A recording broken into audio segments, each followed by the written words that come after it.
Hello and welcome back to Highway to Hoover, a production of SEC Extra over at D1Baseball.com. I'm your host, Joe Healy, joined today not by my usual good friend and co-host, Mark Etheridge, but instead by this bearded, long-haired gentleman who just wandered into the studio, and we're going to let him join us today. His name's Aaron Fitt. You might have heard of him. You might not have, though. Who knows? But we're going to talk about Cape SEC prospects. Jokes aside, myself, Aaron, David Seifert kind of split the Cape into thirds and focus on those teams while we're there and write up the prospects, which are coming right now on the site. As you listen to this, you can see Seif's rundown of the Falmouth pitchers and position players, and then we will do all 10 Cape teams by the time this project is all said and done. Hello to Charlotte the cat there if you're watching on video. I'm sure that will not be her only cameo this afternoon. So first off, Aaron, appreciate you joining the program. Thanks for doing this. Joe, always a pleasure to be on your program. It's been a nice summer, and it's good to see your face. It's been a while. Yeah, thank you. You as well. It has been a good summer. It felt like the breadth of our summer coverage was more expansive this season than it has been in the past, which has been good. I mean, the Cape obviously and Team USA is a big focus of it, but I think we've done it between Patrick doing his Northwoods League notebooks, which are great. We've got stuff from the Appy League on the site. I know Eric Sorensen went out to the California Collegiate League, I believe, their showcase. Yeah. He just did the area codes run as well. So we got area codes coverage up. I saw CCBL and Coastal Plain League All-Star games. And so, it's kind of some of the usual things we've been doing, but it's continuing to get better. Lots of great stuff on SEC Extra, ACC Extra, just kind of round out the coverage. So, you can get your money's worth doing baseball in the summertime. Yeah, no real off season here. That's what we like to say. Today, we're going to focus on three teams. These are the teams Aaron focused on while he was on the Cape. That is Orleans, Chatham, and Yarmouth-Dennis. Full disclosure, we're mostly going to talk about Chatham, and that's for really no other reason the fact that they have maybe 3 times as many SEC players as the two other teams. That's just kind of the way rosters work in the Cape. It's some teams are just Orleans, famously a West Coast centric roster. I mean, that's just kind of the way that works with Kelly Nicholson, longtime coach out on the West Coast. Like, it is kind of interesting to see how those rosters come together based on what kind of connections the coaching staff and what the front offices have. So it'll be mostly Chatham, but we will talk a little bit about Orleans and YD as well. I don't have any real elegant way to start the actual discussion here, Aaron, although first I just remembered I need to let our listeners know that this episode of Highway to Hoover and every episode Highway to Hoover is brought to you by Academy Sports and Outdoors. The sun's out and the fun is on at Academy Sports and Outdoors. Score a cool pool, savor summer flavor with the grill, prep for fishing weekends, or mount up with a new mountain bike. However you have fun, you can't lose with our top brands. Gear up online at academy.com or at your local store. Again, no elegant way to really start the conversation. So let's start with Chatham, given just that's where the critical mass of players are. And I guess the first guy I would like to ask you about is Daniel Jackson, who had a big summer there with Chatham and is a guy who had a nice season at Georgia last year. Showed pop. The average wasn't necessarily there, was kind of in a timeshare with Henry Hunter behind the plate. I know he also DH'd some and probably, as George does, like they just move guys around a lot. So played a couple of different places, but tell me what you saw and what you've heard, because at this point you've done the reporting for your Chatham players. So tell me about the summer for Daniel Jackson of Georgia. Yeah, good summer, and again, this is a guy that hit 350 or so as a freshman at Wofford, was a freshman All-American. And as you pointed out, the average kind of dropped at Georgia as a sophomore, but still hit for power, 14 home runs. And this summer he kind of, was among the team leaders in a lot of categories. He played, I think, the whole summer up there, 38 games, and hit 4 home runs and led the team in stolen bases, which was kind of a surprise. 12 steals and 14 attempts. He is a sneaky good athlete. Good runner for a catcher, certainly. I think he's an interesting guy because there's real strength there. I think the power is a legit impact tool. It does come with some swing and miss, and I think that's still kind of the area where he's developing, and he can get a little big, fly ball centric. It's a lot of fly ball or swing and miss at times, but again, he can really impact the baseball. And I do think that his ability to run a little bit adds a little extra dimension there. And I think he's getting better, as a hitter. I think he is. I mean, I saw him hit several balls just on the screws, up there this year. I didn't really get to see him catch a lot, but I know he throws pretty well. I mean, I would like to see more before I really form a good judgment about the defense. He kind of DH'd and played left field when I saw him. But it seems like they think he can be a legit, number one catcher in the SEC. I don't know if there's more polish that needs to be done there. I mean, again, there's a reason he's kind of split time with Henry Hunter last year, but Hunter was a good veteran player too. So, I mean, you kind of give him some credit on that, but, I think it's Daniel Jackson's turn now, right? I mean, he kind of feels like it's his junior year. He's got a lot of at-bats under his belt between Georgia and the Cape. And I would expect him to have a nice junior year and be a guy that could, be a pretty good draft pick next year, especially if that hit tool continues to mature a little bit more. Yeah, I'm with you. Generally, I think he's going to be really valuable for Georgia because it's just, Georgia, I made a comment on the last episode of this podcast with Mark that Georgia's roster is a little bit like a nightclub. It's like one in, one out. Like they graduate a whole bunch of guys or they have some senior signs or whatever. And then it's like a whole bunch of new older guys coming in. But Daniel Jackson is going to be a guy who actually has some experience, kind of understands the SEC and the Georgia program and all that stuff. So yeah, I think it's just going to be a huge part of what they're doing. And I think they'd like him to be in the middle of the order.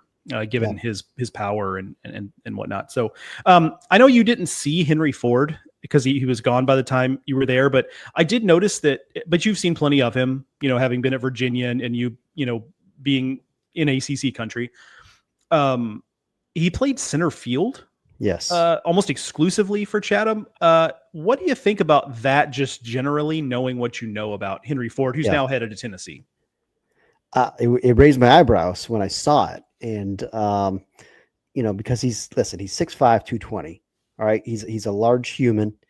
He started his career at Virginia playing first base. Now he came in as more of a third baseman. And they kind of decided he's better fit at first that year. And then they just put him in right field as a sophomore at UVA. Brand new position for him. I don't think he'd ever played the outfield. And so he kind of learned that on the fly. I think he did a pretty decent job adjusting to that position, all things considered. I think he actually profiles pretty well in right field. I think the arm plays. I think physically he kind of looks like a right fielder.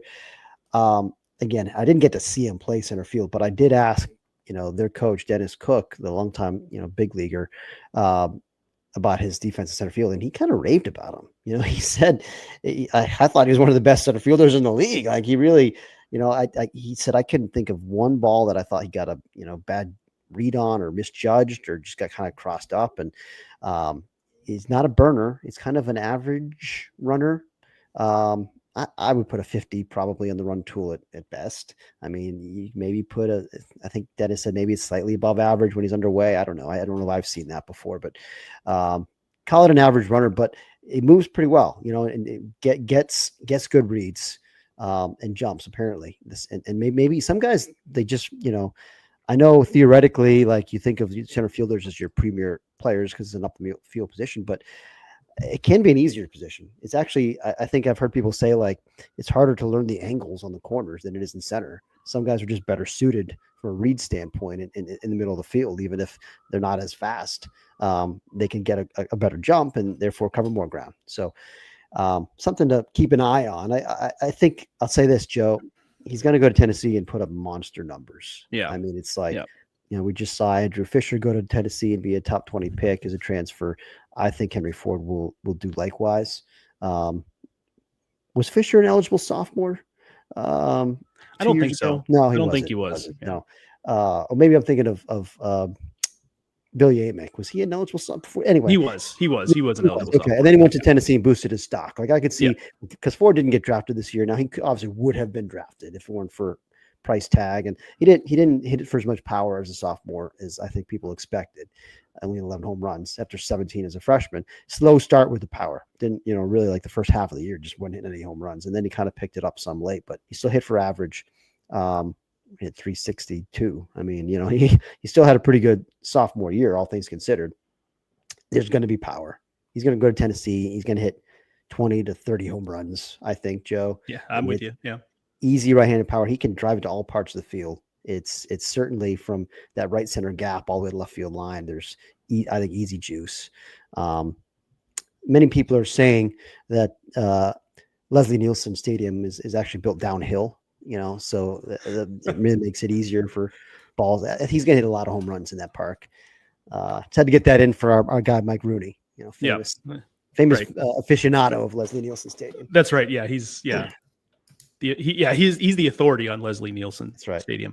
Yeah. By the way, new Naked Gun out. Speaking of Leslie Nielsen, that? Yeah. The new version of the Naked. I've heard good things. Liam Neeson. That's it. Yeah. And I don't know if that's just because his name sounds like Leslie Nielsen. Yeah. They're like, we can't, Leslie Nielsen's no longer with us. Can we get Liam Neeson? And they were like, we can do that. So, I think when Tennessee finishes all the renovations, they should change it to Liam Neeson Stadium. I like that. They should. Who doesn't love the Taken franchise? Right.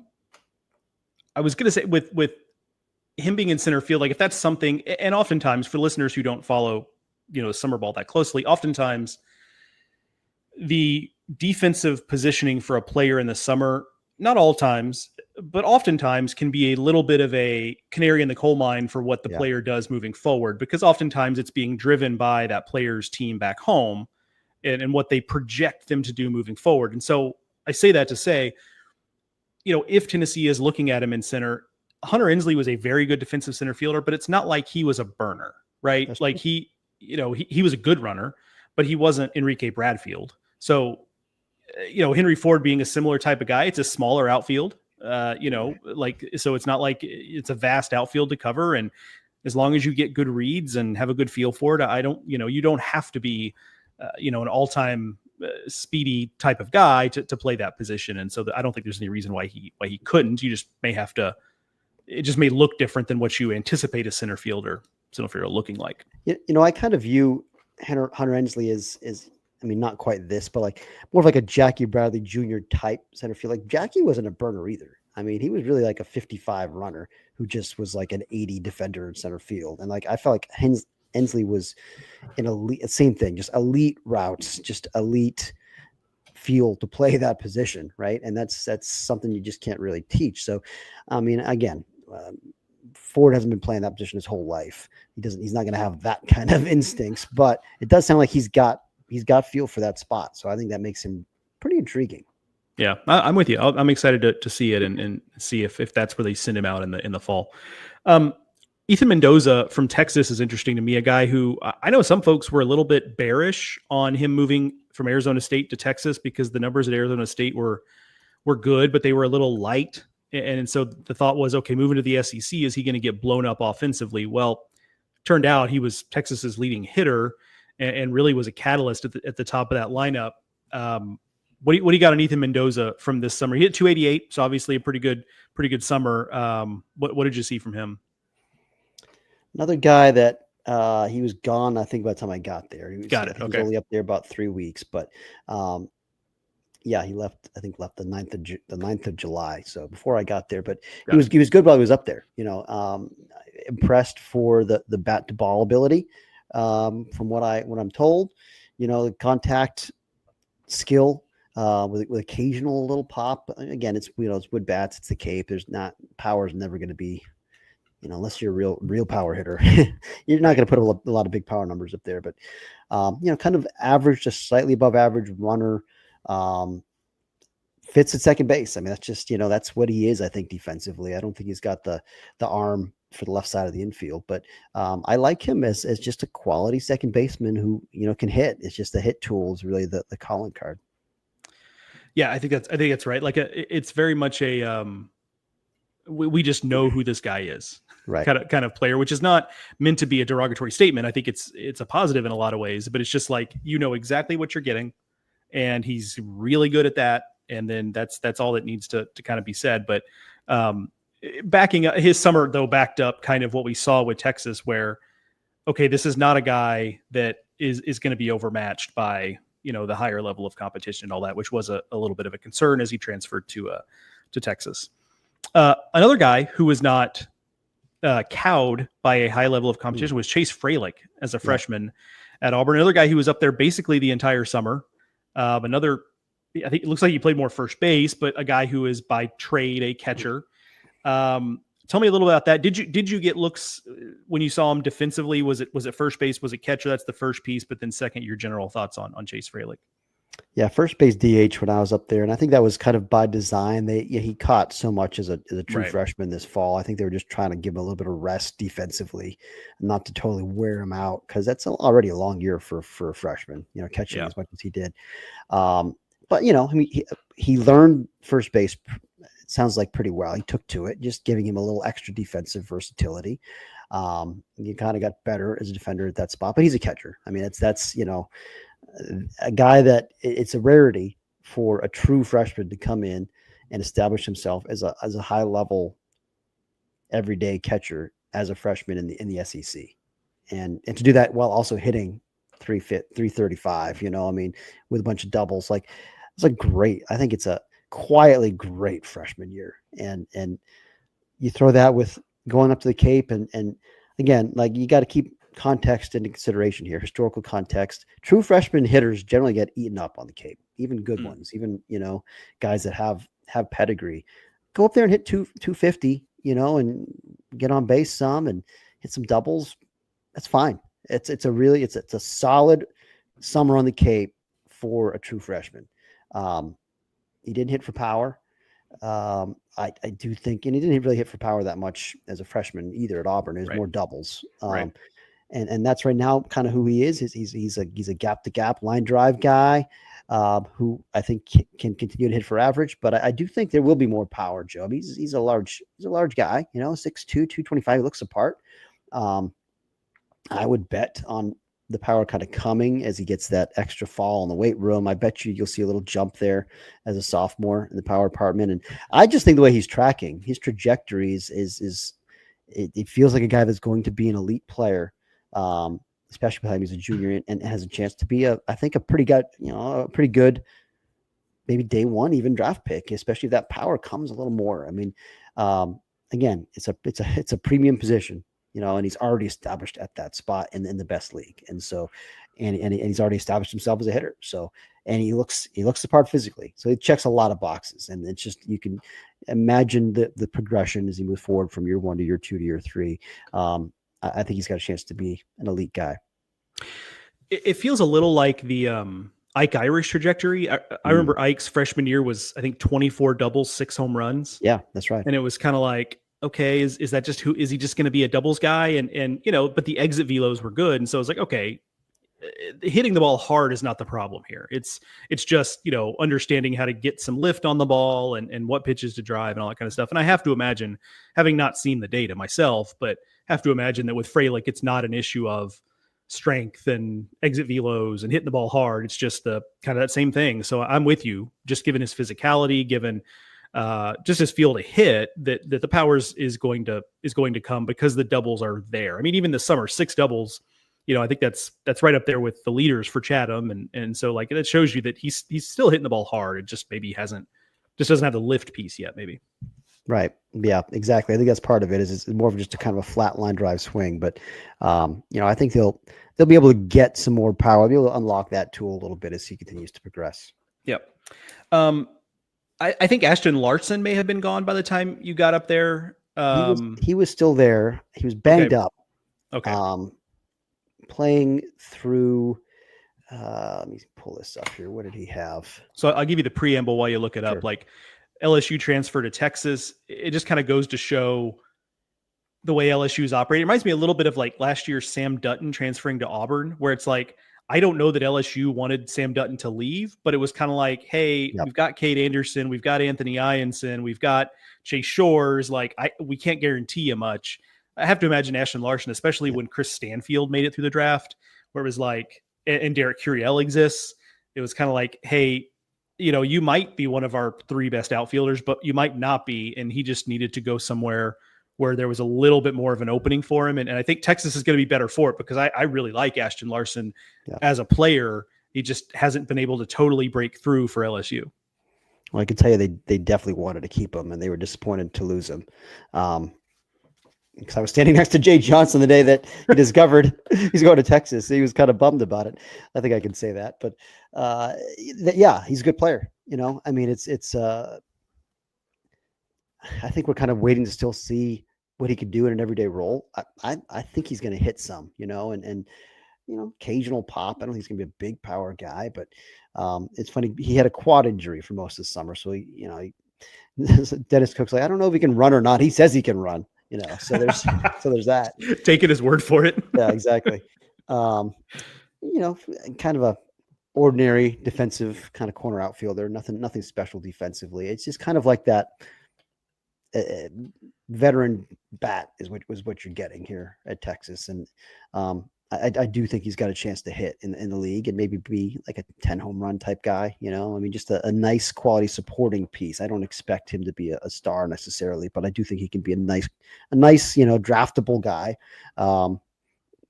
Probably like a day 3 type draft. I would think, Joe. I mean, I'd like to see him play every day to really get a better feel for it, because maybe there's more in there, but that's kind of how I perceive him right now. Just a nice kind of like 6-hole hitter that just good supporting piece for a championship type team. Yeah, I saw him just once. I saw Chatham once when I was at the Cape. They were playing one of my teams, and I liked him. Like, it's just like it's a nice skill set. Nothing. Doesn't blow you away. He's not the flashiest guy, but yeah, I think he's a guy who I think has a chance to be really productive for Texas. So I don't blame Jay Johnson for being a little bummed that he is going to have to potentially face Ashton Larson in a game. Let's talk about 3 pitchers for Mississippi State. Is it 3? 1, 2. Yep. 3 pitchers from Mississippi State, and you could take them in whatever order you want to do, but they had Duke Stone there. They had Dane Burns at Chatham. They had Charlie Foster. And it's interesting it's those 3 because I think although they're different ages and classes, they all are kind of in the same bucket, which is like promising pitchers that didn't have, starring roles last year for State, but guys who have hung around now with Brian O'Connor coming into town, that I think they're maybe optimistic about their chances to be in bigger roles moving forward with the new coaching staff. Yeah, I would agree. I mean, all those guys I know that the old coaching staff was excited about as freshmen. Coming in, they were expected to be key building block pieces. The one that really I think made the loudest impact this summer is Duke Stone, because he really, really wants to be good. He spent the whole summer up there, which again, you don't see a ton of that, and he worked on his craft and he kind of got better and better, I think, and started pitching more off of his fastball, which is a good, 1994 pitch with some sink.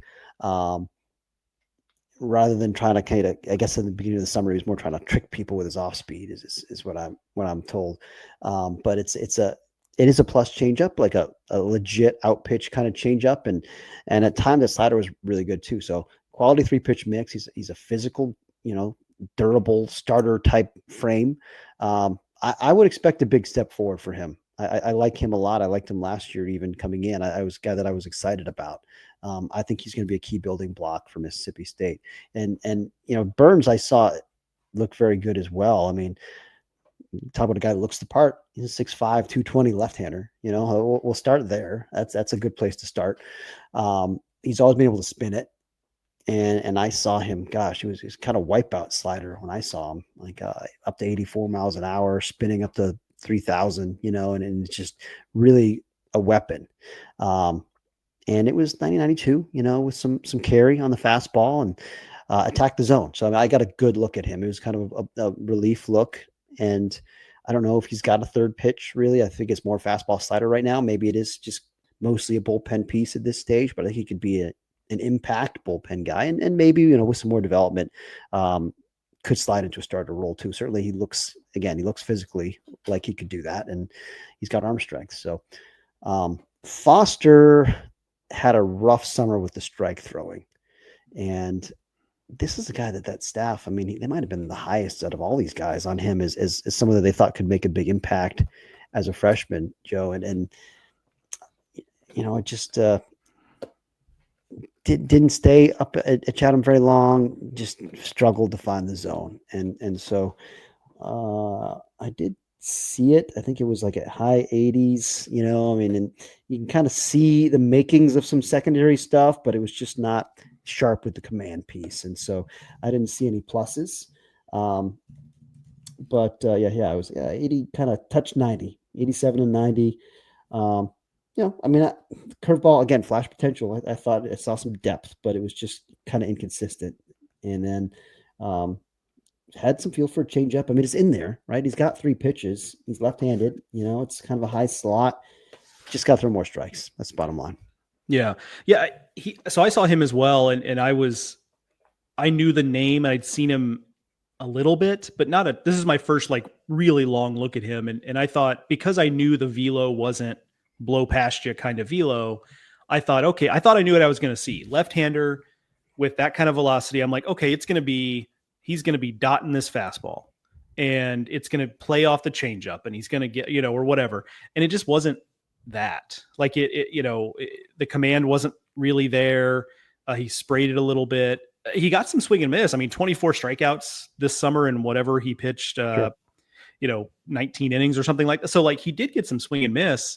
But it was just like, you're right. The strike throwing was not consistent enough to really be super dangerous. And this is also where we should, and I'm not saying this for your benefit so much as the listeners, we should obviously caveat, especially with pitchers, the discussion, because there's also the deal with pitchers in the summer where, he could be being asked by his coaching staff and by extension, Brian O'Connor and Justin Parker, to maybe pitch in a way he's not comfortable pitching right now. Like, because that is the development piece of summer, where they'll send a guy out for the summer and say, hey, you're going to throw this amount of innings roughly, and here's what we want you to just hammer all summer, kind of no matter how it goes.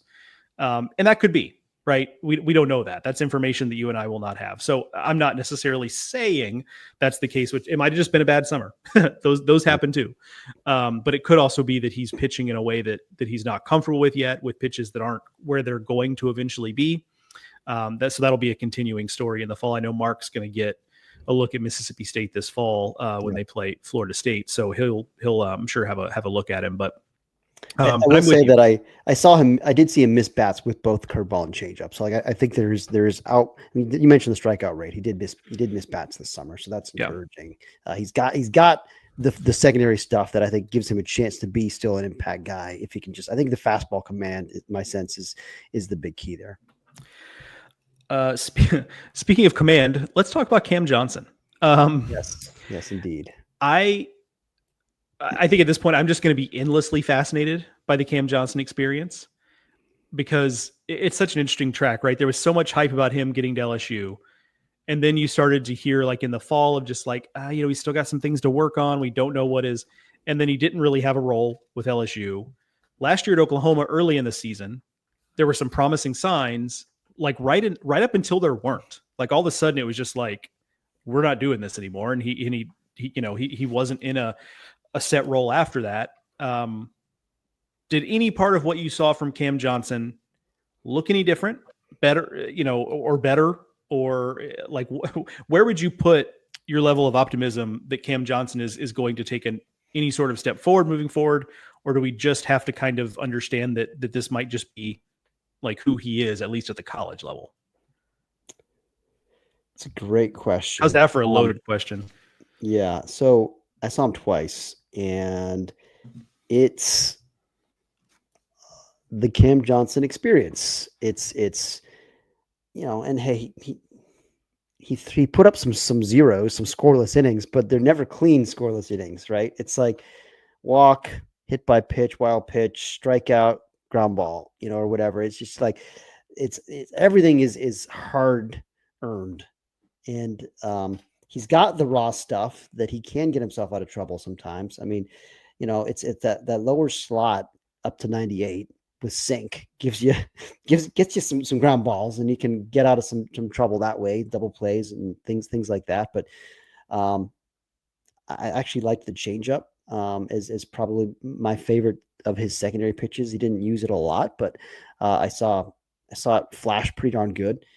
It's got that big velocity separation with the sliders, like a kind of just sweeper, like a 80 2 sweeper. And then I think I also saw a big, even slower curveball.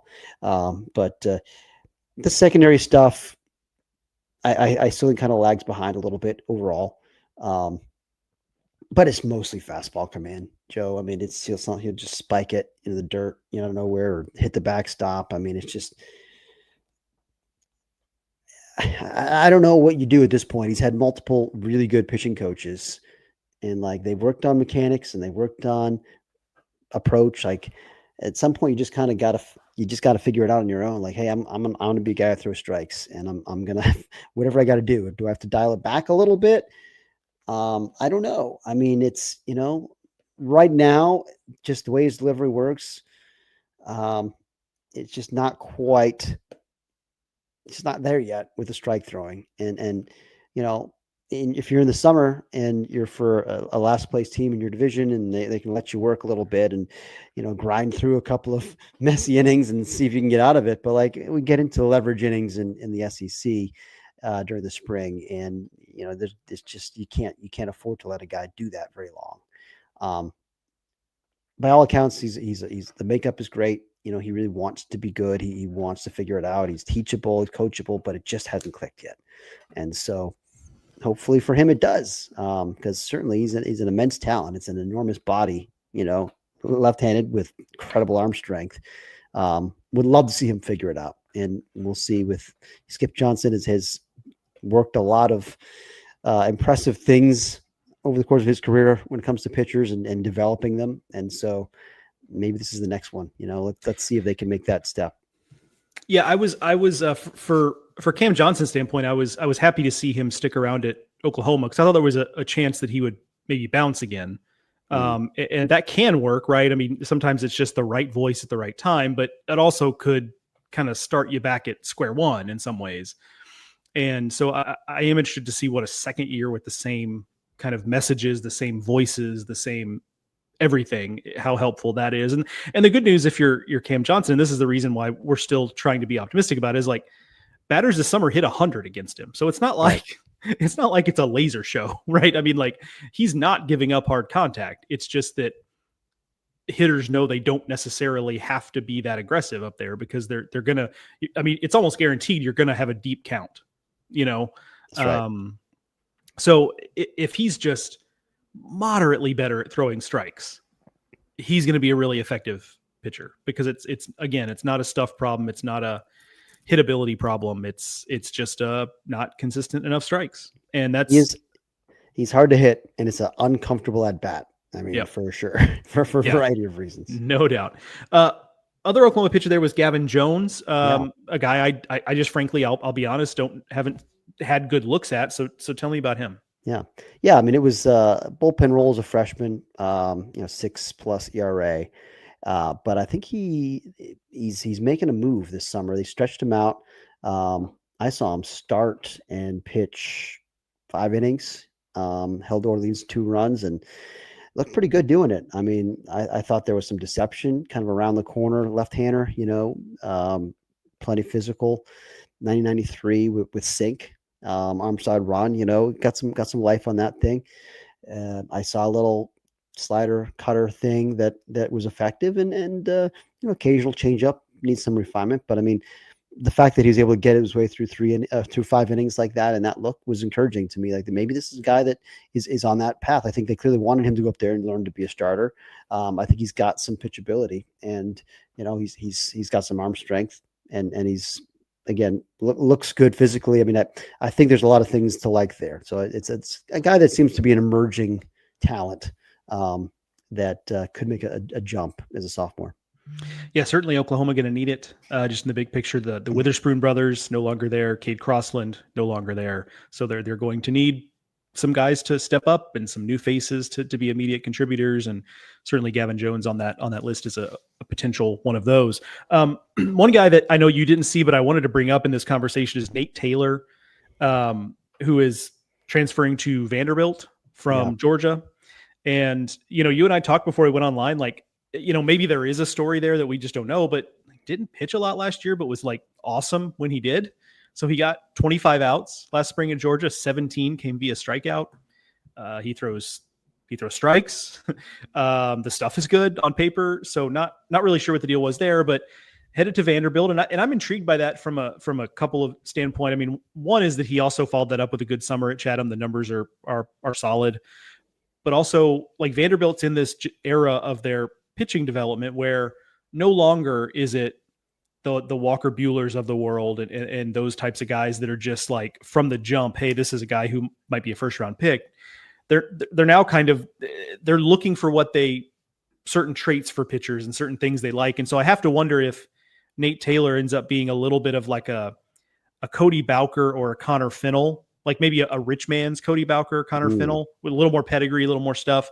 But those are two guys that like when they brought in Bowker and Fennell, I'd not really seen Fennell, but I was like, okay, here's a guy at Dayton whose numbers weren't great. They were okay. So how is that going to translate? And then in Bowker, a guy who, again, a nice pitcher at Georgetown, but on paper, when you look at like without seeing him, you look at the stuff on paper and you're like, I don't know, man, that seems pretty fringy.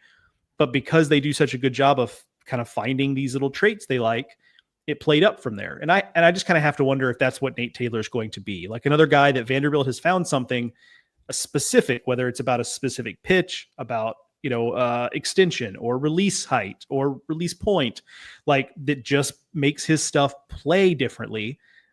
I'm going to believe that they're high on him for a reason, that he's going to have a really good year. But I didn't see him, so I can't, go too deep. I know you didn't either, but I am fascinated by him. Yeah, and I think you make some good points. I mean, Vanderbilt does a really good job with that, obviously. And there's a reason that every big league club has been trying to hire Scott Brown for 15 years, right? I mean, it's, he's as good as there is. But he was up to 95 this summer. He only threw not a ton of innings for Chatham. Probably 15. Thought he might, benefit from getting more innings, frankly, after only throwing, 8 or so this spring for Georgia.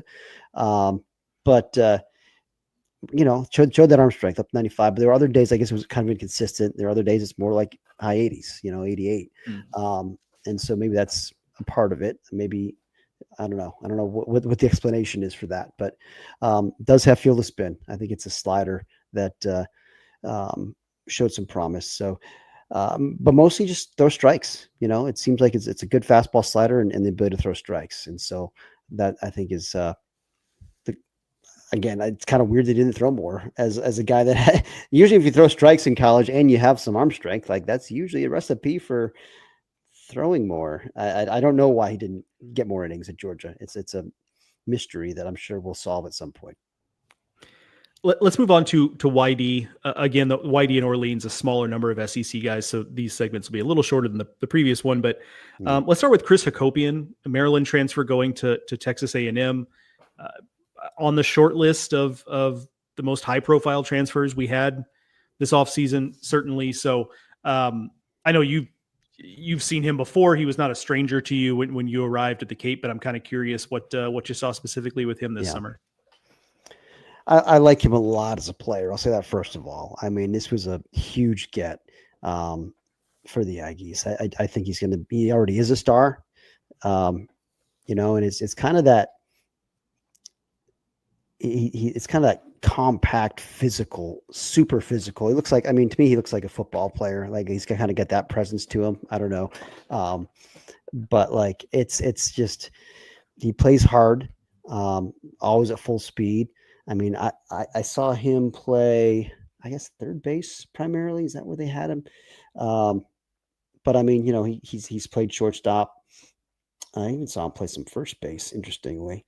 So it looks like mostly the corners, 2 games at short, but otherwise 35 combined between first and third. Right. Okay. So, I think he can play short.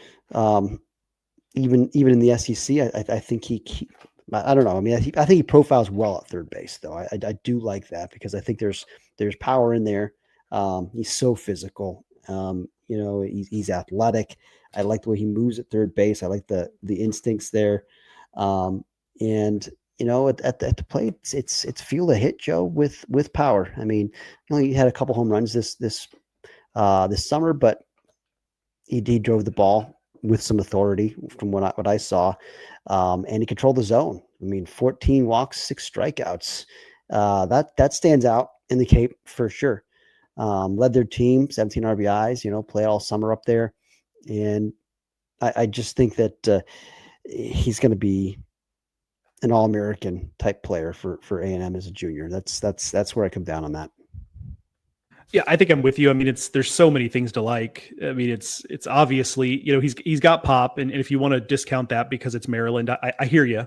Small ballpark, but still, like the physicality's there, the plate discipline. He knows what a strike is. That's been consistent since his freshman season. He's walked more than struck out both of his seasons at Maryland and both of his summers last year at the NECBL, this year in the Cape Cod League. Like, yeah, I just kind of know. You know what you're going to get offensively, and defensively will be interesting because Gavyn Grahovac, obviously more or less kind of entrenched at third base. You would have to assume first base, A&M maybe runs Blake Bender up back out there, but shortstop, is it Sawyer Farr if it's not Hacopian, right? Like, so it isn't like they're, there's like an obvious guy who's been waiting in the wings necessarily, or a returning guy that at A&M, and there'll be plenty of time for Mark and I on this show to kind of bat that around throughout the fall and early spring. But it will be interesting to see where he goes defensively, because I'm with you generally. It's just a matter of, A&M's got a pretty crowded position player group. So where he fits exactly, we'll find out. I just feel like because of the guys you mentioned, and he played shortstop as a sophomore. I mean, they had kind of a more traditional shortstop for YD. Briseño was the guy who's kind of twitchy, undersized, like more flashy West Coast Scott Pickler style shortstop. Yeah. Yep. But I mean, Hacopian is, I think, a perfectly capable of playing there. I suspect you maximize your offense of your lineup and you put him there. I just think he fits best on the left side of the infield at either one of those spots. A couple of guys that maybe you didn't see, but I think are worth mentioning, because if nothing else, I have thoughts, and this is my show. So absolutely. Jack Arcamone for YD, catcher from Richmond, transferring to Georgia. Yeah. I mean, I'll say first off that I just was surprised he ended up at Georgia, not because that's an undesirable place, obviously, but more so that just he, from what I understand, was a little bit of an analytics darling for the MLB organizations that tend to draft based on some modeling. So I was, and the numbers at Richmond, obviously, minus there is some swing and miss there, but minus that, the numbers are very good. So I kind of thought he would get popped in a high enough place to where it would be hard for him to turn down that opportunity, but obviously that wasn't the case, and he's going to make it to Georgia. And it's kind of funny because we talked about Daniel Jackson already. Like, it is smart to have multiple guys who can catch, but again, talk about a crowded position player group. My goodness, just to get on the field at Georgia is going to be quite the battle. But certainly, based on his numbers, based on what I've known about him, I suspect they're going to want his bat in the lineup every day. And I did see him hit home run too at YD. It was on a slider, and he hit it pretty hard. So I don't have a lot of other notes about him, but I like the analytics also, and I saw him go deep. So that's something. Yeah. Yes. Exactly. Yes, that is something. I will agree with that. Tyler Pitzer is also worth mentioning here. Another guy transferring South Carolina to Mississippi State. I suspect this is, frankly, a guy that South Carolina is going to miss. And I thought that, frankly, before he had the summer he had, but then he went out. I just pulled the stats up. These are his numbers this season on the Cape. 26 and a third innings, gave up 1 earned run, opponents batting 169 against him, 36 strikeouts in that 26 and a third. So an 0.34 ERA across 26 and a third innings. And, even before he had that summer, I was like, I think this is a guy that South Carolina is gonna miss as they look to try to rebuild that pitching staff. And then he had that kind of summer, and now it's like, is he in the rotation competition at Mississippi State now? Right? Just because it's like, right? You would think, like, given that summer, and I know it is in vogue, and coaches will say like, well, we train everybody to be a starter, and so like I get it. So yes, he will get that opportunity, but you know what I mean. Like, some guys, that's lip service for some guys, and for some guys, it is a real exercise. And so I will be fascinated to see like what they see for him as he gets to Mississippi State. But I think he's got a chance to be, one of the better arms in the SEC next season. Yeah, I mean, it was a guy that came in with some pedigree. He's always had arm strength, and looks like he really had a breakout summer. So that's a good call, Joe. I think he was named pitcher of the year in the Cape. I believe he won that award, and why the heck not with numbers like that? No kidding. Let's move to, I'll say a couple of other guys. I'm fascinated by Jace Tharnish, who is at YD, transfer from St. Bonaventure of all places to Kentucky. I'm just going to give Kentucky the benefit of the doubt with the transfer stuff especially when they bring in somebody late like that. Like that's got to be a specific guy they targeted. Numbers are great. We're great at Bonaventure. Garrett Wright also transferred from Bowling Green to Tennessee. I saw him a little bit. And I think I like the approach, quiet, kind of hitterish look to him, controls his zone pretty well. I mean, very good numbers at Bowling Green, hit for average and, a bunch of doubles. I think he's actually a decent athlete too. I saw him play some outfield. It seems to me like he runs okay. So, you can maybe move him around a little bit too, maybe a little bit of defensive versatility. Yeah. Okay. Interesting. So just a couple of other guys that are, that smaller looks on the Cape that I was kind of interested in. Let's move to Orleans. Again, I want to highlight two guys who are incoming transfers. I think that you didn't get looks at, or maybe they were small looks, but you tell me. But Jaden Bastian is one outfielder transferring from Jacksonville to Florida, and then Tyler Myatt, an infielder transferring from JUCO, Walter State, big name in JUCO baseball in Tennessee, to the Volunteers. And Myatt, he crushed the ball in the Appy League for Kingsport, which was the best team in the Appy League during the regular season anyway. Crushed the ball there. That gave him a chance at the Cape. He went to the Cape. He kept hitting, hit over 300 at Orleans, hit something like 338 in the Appy League, which is also, a wood bat league with pretty good, at least arm strength. Sometimes the pitchability in the Appy League not there, but good arm strength in that league. It'll be interesting to see where they fit him in, because that's another guy where it's like that bat, you kind of think maybe just needs to be in the lineup, but it's a little bit of a positionless guy, at least based on my limited knowledge here that I'm working with, like some third base, some second base, but he's 6 foot 210. So kind of a stocky, strong, positionless infielder that we see a lot of these days. And then Bastian kind of feels like Kyle Jones 2.0. For Florida, they brought in Kyle Jones last year from Stetson. It was like, hey, here's our center fielder and leadoff guy. Then, of course, gets hurt, misses basically the entire season. He'll be back. Jaden Bastian will probably be in the lineup. So between those two, those guys are going to cover a lot of ground. They could probably put me in the other outfield spot, and it would still be fine, because those guys would just cover so much ground. So and you got sneaky speed, Joe. I mean, I know you're not built like a burner, but that's right. For your age, you run okay. For my age and my history of knee surgeries, I run okay once I'm underway. It takes me a while to get. I'm like a big rig. It takes me a while to get going underway. But those two guys kind of stood out to me as guys I'm interested in seeing what they do in the SEC next season. I think have a chance to be real impact guys.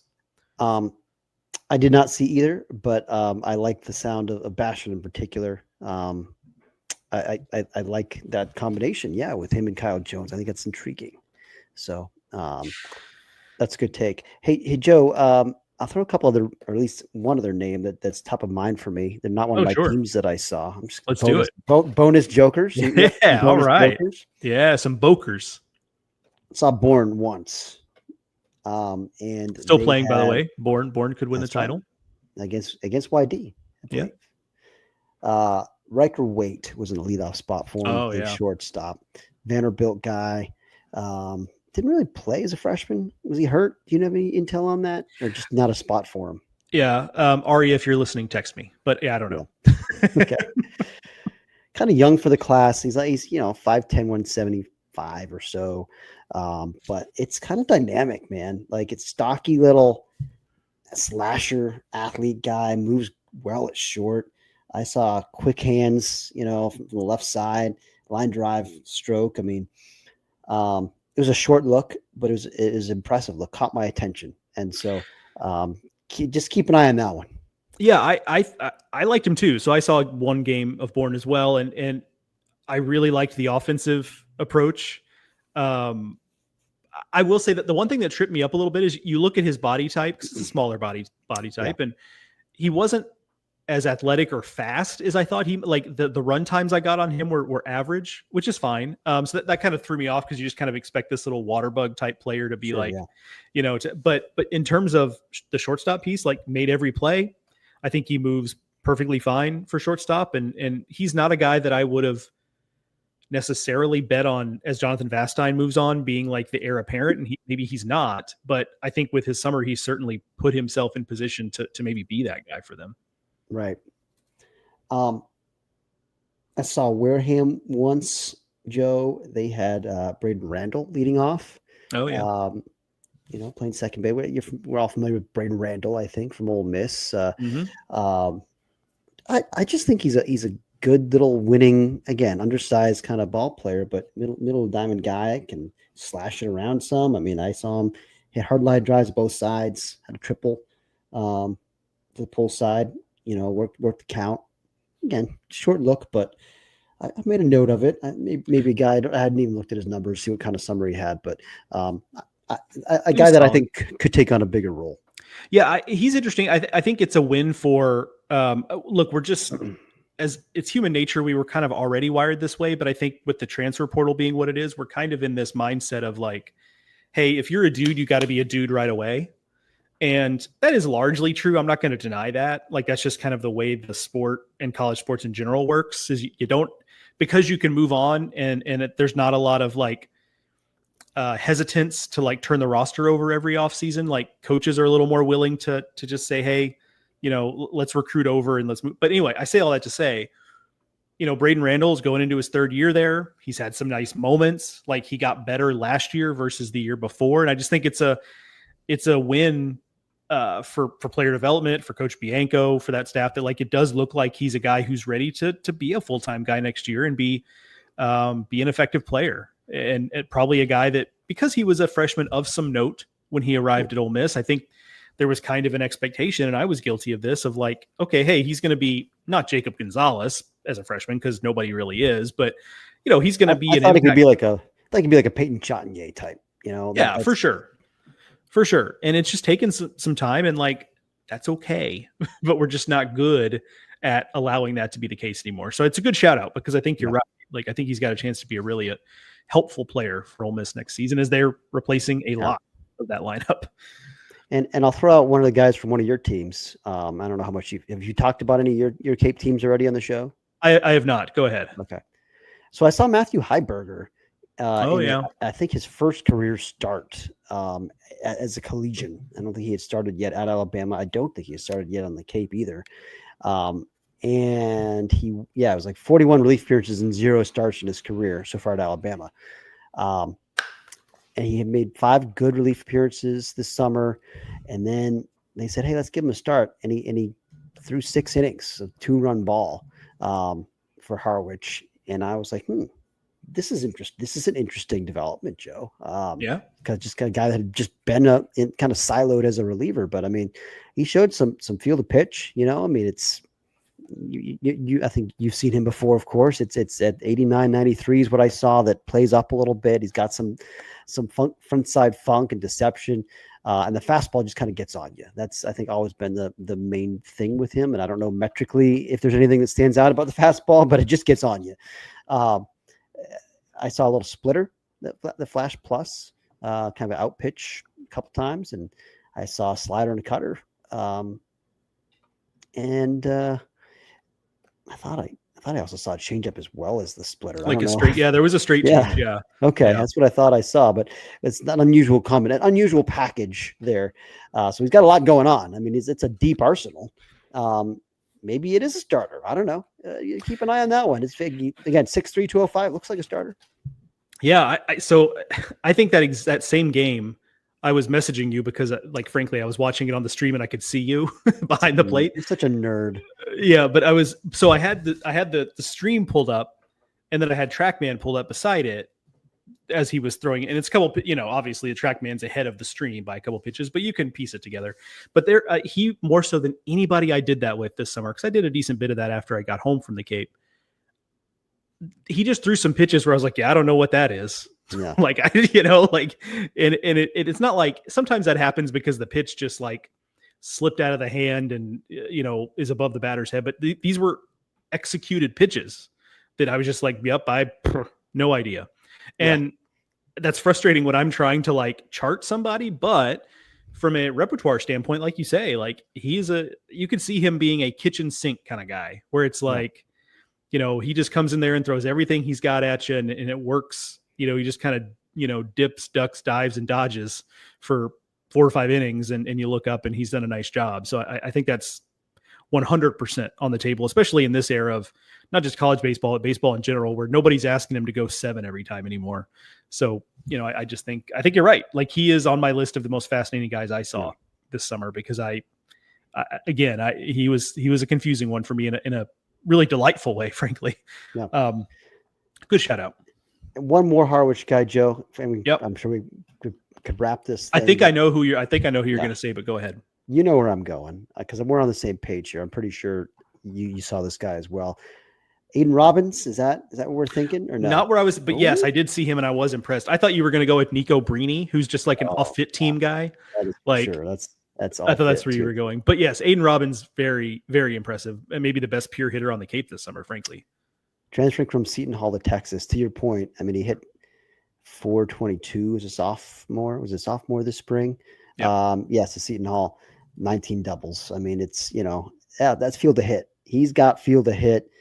Dynamic player, can run, can use his speed effectively. Just kind of like a little bit like a lanky 6'2", it's just athlete. And I think there's a lot of feel for the barrel, a lot of line drives, and controls the zone and plays a good center field. So I think he'd be one of the top incoming transfers in the league. I agree. Like, his strikeout rate was weirdly high on the Cape, but I think that's fake. Like, you know what I mean? Like, I don't know how that's, because he's not been that type of strikeout guy before. And as a matter of fact, last year at Seton Hall, which, okay, it's Big East pitching, take that for what you will, although it's a pretty good league. He walked more than he struck out last year. So I think it's 37 strikeouts in 115 plate appearances. And so again, that's elevated, that's high, but I have a hard time believing that. Like, I think that's just maybe a statistical quirk that it worked out that way. So maybe not. We'll find out. But I think, again, maybe the best pure hitter on the Cape this summer for sure. I think that's a good shout out there. Anything else before we get the listeners out of here? It's your chance to empty the notebook. What do you got? Do you want to talk about Tsubasa Tomii from Hyannis? That is a favorite for both of us. Sure, let's talk about him. I mean, it's like Daisuke Matsuzaka, like with and a lot of Japanese pitchers use this delivery, but I only remember Daisuke being this deliberate with it, like where he'll just sit there with his leg lifted for what feels like forever before he delivers. And it's like, I think I saw 25 pitches before I saw something I knew for sure was a fastball. Right. Because there was enough movement on some other stuff where it was like, that could be a fastball, but I don't think it is. And like, it's 83, 84 miles an hour. Like, I think he touched an 85. But I saw 86. He really reached back for something there. But I mean, it is 2 distinct breaking balls that are both like, if he locates them, just forget about it. Just go back to the dugout, because they were both just nasty. And there's, 3,000 plus RPMs, that type of stuff. Yep. Yeah. The slider and the curveball. And it's real feel. He's so fun too. And he's 5'7". Yeah. He is great. A listed 5'7", we should say, he is an absolute delight. He's going to Hawaii, which I don't think they're in the SEC yet. Maybe in the next couple of years they'll be in the SEC. No, but I just, while we were just batting guys around, let's talk about some fun guys too. Yeah. One of our favorites. Did you see him in Hyannis? Or was it? I saw him. It was at Chatham. Okay. Because when I was at Hyannis, they do this thing where the 50-50 tickets are being walked around. And it's like one price for 10 and another price for 20. And then there's like a third price for what they call the wingspan, which is where a player holds his arms out. Nice. And they just unspool the tickets as far as the player's arms go. And then there's a price. There's 3 players walking around with the intern. And then there's a higher price. It's like $50 for 3 players' wingspans, right? And it's just like, that's one job that Tomii just can't do, because the wingspan is not going to be in your favor. Like, you need, if he is one of the 3 players walking around with the 50-50 tickets, wait for another day, because the wingspan is just not going to help you. Like I said, listed 5'7", which means he's probably actually a little shorter than that. Not an SEC guy, but probably the most fun guy that I think I saw this summer, just in terms of like, when do you ever see someone pitching this way? Which is nice. If you showed up at Hyannis for every game and did the $50 wings, the three wingspan guy, the package. Yeah. Do you think you'd break even on the summer? Like, or you win enough times? Well, I think you would, right? Well, it depends on how you define it, right? Because like in value of prizes, maybe, because, it's like, okay, you win a round of golf at, what's the course in Brewster? Ocean Captains. It's Ocean. The captain's course is. Okay, well, maybe there's another. Maybe there's a more fancy one that I'm not privy to. It's fine. This is important stuff. Ocean's Edge, yes. Ocean Edge, yep. So like you went around to golf at Ocean Edge, and it's like, okay, so what does that cost? So like I think you could, but it would just have to be a combination of cash and prizes, because only one person wins a cash prize with the 50-50. Yeah, and then there's this thing where like, here's one of my gripes with 50-50s is that not so much when you see it at a big, because I don't like big league ballparks will do 50-50s now. Like that's a thing. Yeah. I think it's different there, but when you're at something like the Cape, or I've seen them done at like high school sporting events, there's like this pressure when you win half of the pot, the 50, if you will, to then donate that and not claim the prize. And I don't like that. Like if you want to do that, if you feel that in your heart to do that, go for it.